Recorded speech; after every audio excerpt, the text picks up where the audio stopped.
आज हामी model set A को क्वेसन नम्बर 13 हेर्दैछौँ। क्वेसन नम्बर 13 मा के भनेको छ, calculate Fisher's ideal number for the following data and so that it satisfies time reversal test र फ्याक्टर रिभर्सल टेस्ट। सुरुमा के गर्नु पर्यो, हामीले फिशर्स आइडियल नम्बर निकाल्नु पर्यो। यसमा प्राइस इन्डेक्स निकाल्नु पर्यो युजिङ फिशर्स आइडियल्स मेथड। अनि प्राइस इन्डेक्स निकालिसके पछाडि टाइम रिभर्सल टेस्ट र फ्याक्टर रिभर्सल टेस्टलाई चेक गर्नु पर्यो। क्वेसनमा दिएको डाटालाई मैले यसरी लेखेको छु। कमोडिटिज दिएको छँदैछ, 2018 को प्राइस र क्वान्टिटी दिएको छ, 2019 को प्राइस र क्वान्टिटी दिएको छ। मैले क्वेसनलाई यही फर्ममा लेखेँ एकैचोटि। अब हामी के गर्छौँ भन्दा P0 Q0 निकाल्छौँ, P0 Q1 निकाल्छौँ, त्यसै गरी Q0 P1 र Q0 Q1 और P0 Q0 P0 Q1 P1 Q0 P1 Q1 यो चारटा निकाल्यौँ भने हामीले सबै मेथडबाट सल्भ गर्न सक्छौँ। सो यो चारटा कमनली निकाल्ने गरौँ। अब हेरौँ है त, फिशर्स आइडियल नम्बरमा प्राइस इन्डेक्स निकाल्ने फर्मुला के छ त, फिशर्स मेथडबाट प्राइस इन्डेक्स त्यो पनि फिशर्स मेथडबाट है। फर्मुला के छ, summation P1 Q0 by summation P0 Q0 times summation P1 Q1 by summation P0 Q1। यो भनेको फिशर्स मेथडबाट प्राइस इन्डेक्स नम्बर निक्लिन्छ।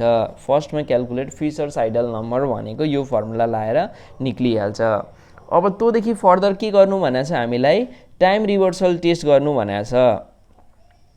Time reversal test, time reversal टेस्टको लागि हामीले के गर्नुपर्ने हुन्छ, टाइम रिभर्सल टेस्टमा P01 into P10 equals to 1 निकाल्नुपर्ने हुन्छ। P01 अघि निक्लिसके हुन्छ हाम्रो। अब हामीलाई सुरुमा चाहिन्छ P10 र P01। यो हेर है, डिफरेन्स के छ त भन्दाखेरि 0 को ठाउँमा 1 छ, 1 को ठाउँमा 0 छ। फर्मुलामा पनि त्यही गर, P र Q लाई जहाँको त्यही राख, 0 भएको ठाउँमा 1 राखिदेऊ, 1 भएको ठाउँमा 0 राखिदेऊ। समेसन P1 छ भनेपछि 1 भएको ठाउँमा 0, Q0 छ 0 भएको ठाउँमा 1, summation P1 Q1 into summation P0 Q0 by summation P1 Q0। 1 भएको ठाउँमा 0, 0 भएको ठाउँमा 1, 0 कोमा 1, 0 कोमा 1। त्यसरी नै सबै 0 भए ठाउँ 1 राखिदिने, 1 भए ठाउँ 0 राखिदिने। टाइम रिभर्सल टेस्टको लागि यो मेथड युज गर्दा भइहाल्छ। अब फ्याक्टर रिभर्सल टेस्टको लागि हेरौँ। फ्याक्टर रिभर्सल टेस्टको लागि हामीसँग फर्मुला के छ त भन्दा P01 times Q01 equals to V01। P भनेको प्राइस, Q भनेको क्वान्टिटी, V भनेको भ्याल्यु। रिभर्सल टेस्ट है। अब P01 त अलरेडी हामीसँग भ्याल्यु छँदैछ, हामीले के निकाल्नु पर्यो, Q01 त्यो पनि फिशर्स मेथडबाट। P01 र Q01 मा डिफरेन्स हेरौँ, 01 01 उस्ताको उस्तै छ, P को ठाउँमा के आयो त, Q आयो। भनेपछि फर्स्टको फर्मुलामा हामी के चेन्ज गर्छौँ, P को ठाउँमा Q राखिदिन्छौँ, Q को ठाउँमा P राखिदिन्छौँ। त्यति मात्रै चेन्जेस आउने हो, अरू केही चेन्जेस आउँदैन है।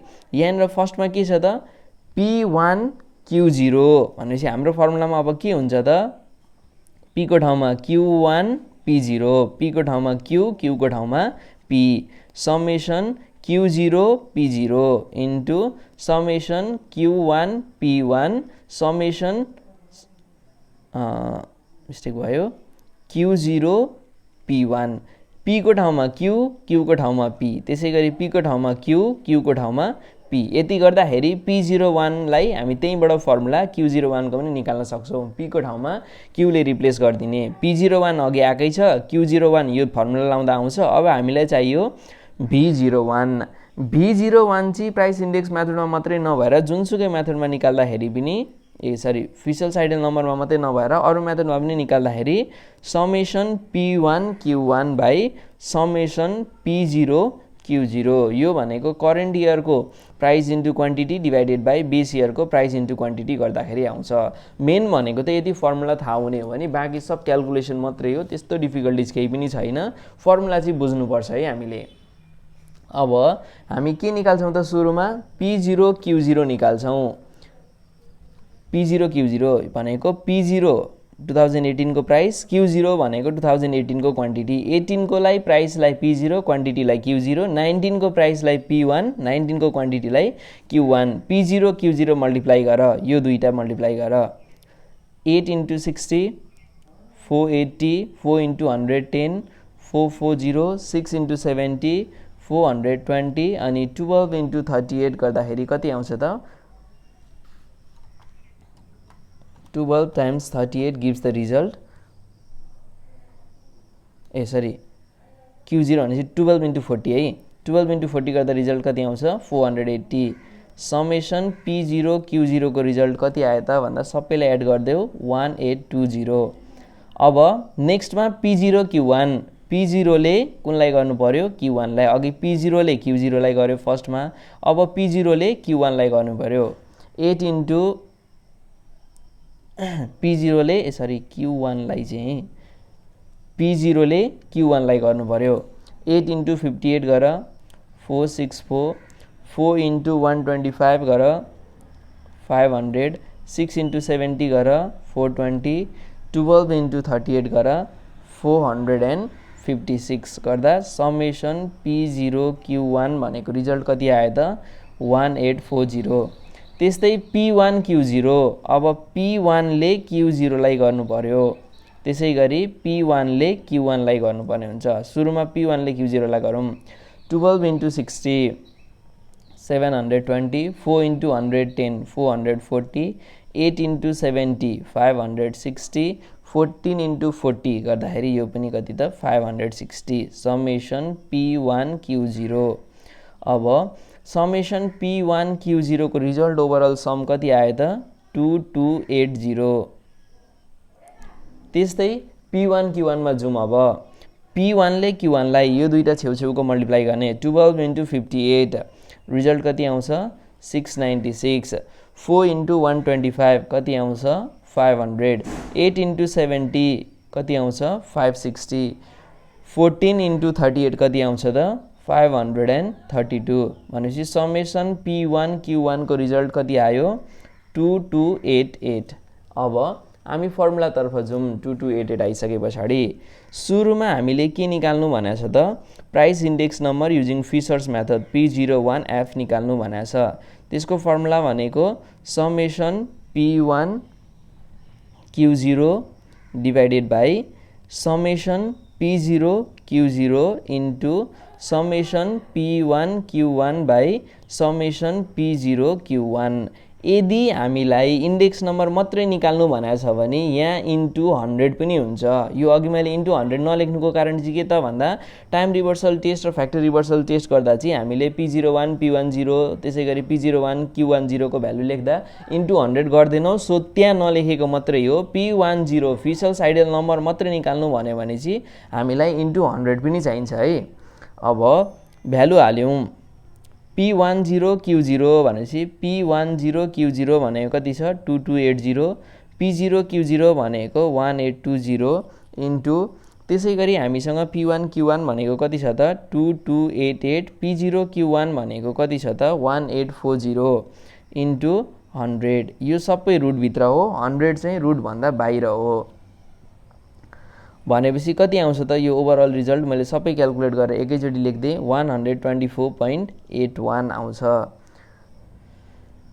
यो इन्टु 100 भएकोले गर्दा यति पर्सेन्टेज आयो. अब यसमा कोही पहिलाको भन्दा प्राइस चेन्जेस कति आयो भनेर सोध्यो भने चाहिँ प्राइस चेन्जेस हेर्नको लागि 124.81 माइनस 100% गरेर 24.81 लेख्छौँ. अब यसमा एक्सप्लेन गर्नु भन्यो भने सपोज प्राइस इन्डेल नम्बर निकाले पछाडि एक्सप्लेन गर्दा के हुन्छ त? P01F मा चेन्जेस हेर्दाखेरि 124.81 माइनस 100% गर्ने हो भने कति आयो त? 24.81%. It shows price in 2019 is 24.81% higher than 2018 अथवा price in 2019 is increase by 24.81%. यो भनेको त प्राइस आइडियल नम्बर मात्रै निकाल्दा त्यसलाई जस्टिफाई गर्दाखेरि भयो. अब हामीले के निकाल्नु पर्ने छ टाइम रिभर्सल टेस्ट गर्दैछौँ अब हामी टाइम रिभर्सल टेस्टको लागि p01 into p10 equals to 1 देखाउनु पर्छ हामीले टाइम रिभर्सल टेस्टको लागि p01 into p10 equals to 1 देखाउनु पर्छ टाइम रिभर्सल टेस्ट र फ्याक्टर रिभर्सल टेस्टमा p10 को फर्मुला आउँदा यसरी इन्टु 100 आउँदैन भनेपछि हामीले क्याल्कुलेट गर्दाखेरि रिजल्ट के आउँछ त हेरौँ डाइरेक्ट गर्दियौँ है त यहाँनिर p01 into p10 equals to 1 है अथवा p01 into p10 मात्रै गरौँ सुरुमा p01 को formula summation p1 q0 by summation p0 q0 into summation p1 q1 by summation p0 q1 into अर्को रुट अन्डर भित्र के रहन्छ त p10 भनेपछि summation p0 q1 by summation p1 q1 into summation p0 q0 by summation summation p1 q0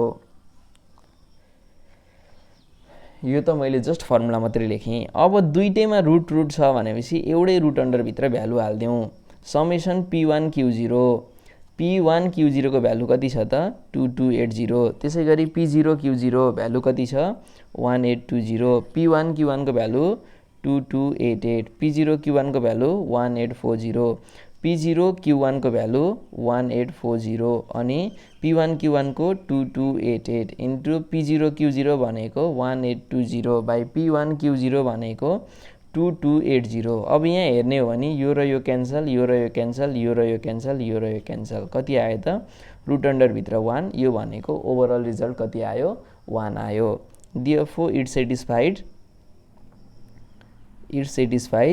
time reversal test time reversal test के भयो त satisfy भयो टाइम रिभर्सल टेस्टको कन्डिसन सकिगयो यसो गर्दाखेरि अब हामी केमा जान्छौँ अर्को भनेको सेकेन्ड नम्बरमा के सोधेको छ त फ्याक्टर रिभर्सल टेस्ट सोधेको छ factor reversal test factor reversal टेस्टको फर्मुला के छ p01 into q01 gives the result v01 अब डाइरेक्ट कन्डिसनमै जाउँ हामी p01 into q01 equals to v01 p01 को लेखौँ p01 को फर्मुला के छ त summation p1 q0 by summation p0 q0 into summation p1 q1 by summation p0 q1 into q01 को के छ formula summation q1 p0 summation q0 p0 into summation q1 p1 अनि summation q0 p1 gives the result v01 को formula के छ summation p1 q1 by summation p0 q0 दुईटा root अन्डरलाई अहिलेको जस्तै एउटै रुट भित्र राखिदिउँ p1 q0 को भ्यालु 2280 त्यसैगरी p0 q0 को भ्यालु 1820 इन्टु p1 q1 को भ्यालु 2288 त्यसैगरी p0 q1 को भ्यालु 1840 अब q1 p0 भन्नु र p0 q1 भन्नु एउटै हो p0 q1 हेरौँ कति छ त 1840 q0 p0 भन्नु र p0 q0 भन्नु एउटै हो p0 q0 को भ्यालु कति छ त 1820 इन्टु q1 p1 र p1 q1 एउटै हो कति छ त 2288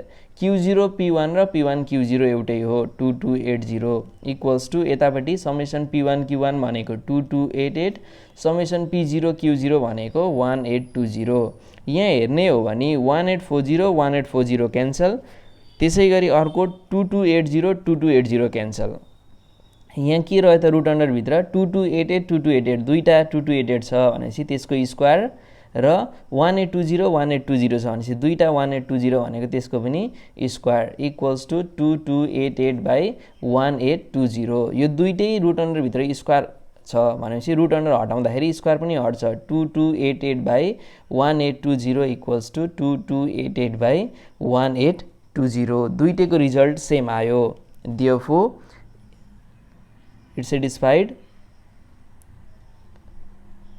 factor reversal test.